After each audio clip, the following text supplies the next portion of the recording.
Next kita bicara soal kecantikan, salah satunya nail art yang terus berkembang.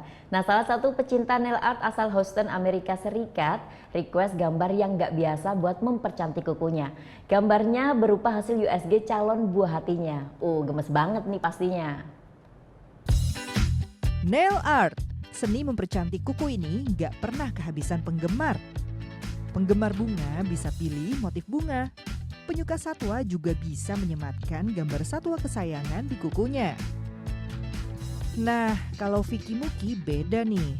Warga Amerika Serikat ini memilih gambar USG calon buah hatinya untuk menghias kuku-kukunya.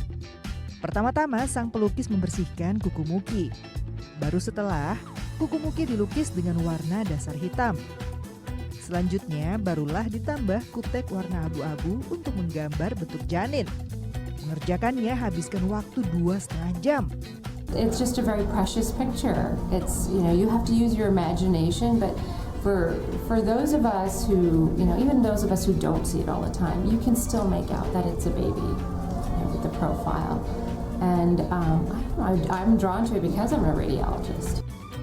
Percaya nggak percaya, sejak pelukis kuku mempostingnya di media sosial, gambar USG ini langsung jadi tren.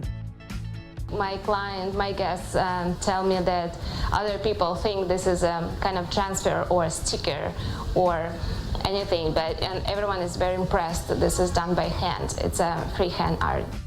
Kalau mau lukisan kuku seperti ini, siapkan kocek $150 Amerika Serikat ya, atau sekitar Rp2.100.000.